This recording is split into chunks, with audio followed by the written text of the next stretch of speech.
Your sin can become a national crisis. Welcome to the Daily Devo. I am Vince Miller. This week we are reading through 1 Samuel chapter 4.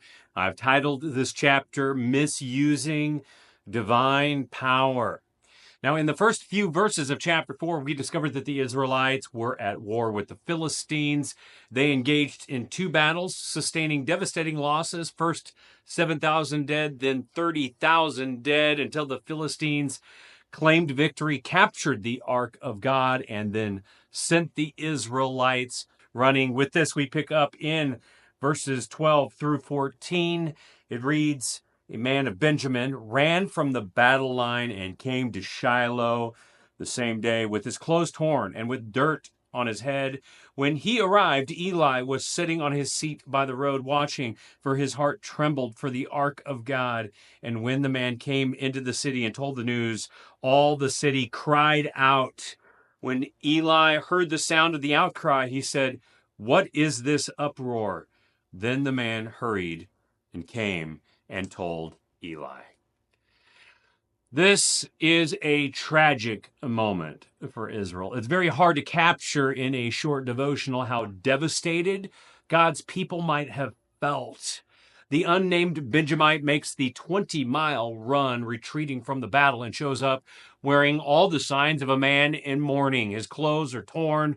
He has dirt on his head. So the only way to really capture the feeling of this moment is to imagine that you receive a call in the next few moments that maybe your spouse or your child was killed, and then multiply that by 37,000. That's the message that this man delivered to the city of Israel. 37,000 souls lost on the field of battle, including sons, husbands, and fathers. But let's not forget that all this stemmed from the apathy of one man. Eli, who was the last in a line of judges, allowed his sons to continue to act in disobedience until finally they did the unthinkable. They took the Ark of the Covenant from the house of the Lord into battle, which led to this slaughter.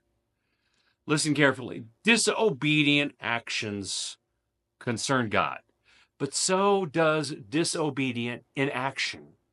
Eli had plenty of time to deal with his son's disobedience, but he didn't. He was apathetic. He took no action, and his inaction was counted as disobedience.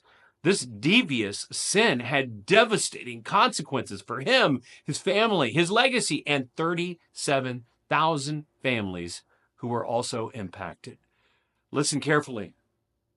Your sin never affects only you. Your sin never only affects you. Disobedient action and disobedient inaction have consequences for everyone. So here is your application today. Don't be spiritually apathetic to God today. Address your secret sin and stop hiding it. Address the issue in your marriage that you've left unaddressed for too long. Address your child who is acting in sin. Move from disobedient inaction into obedient action and rally those around you to godly action as well. If you keep putting it off, that situation that you've been apathetic toward will have the same devastating consequences in your life as it did to Eli, his family, his legacy, and the nation of Israel. Because your apathy never affects only you. It affects everyone around you. Love you guys. Be exhorted today. Go in peace. Do something about it. And I'll see you right back here again tomorrow.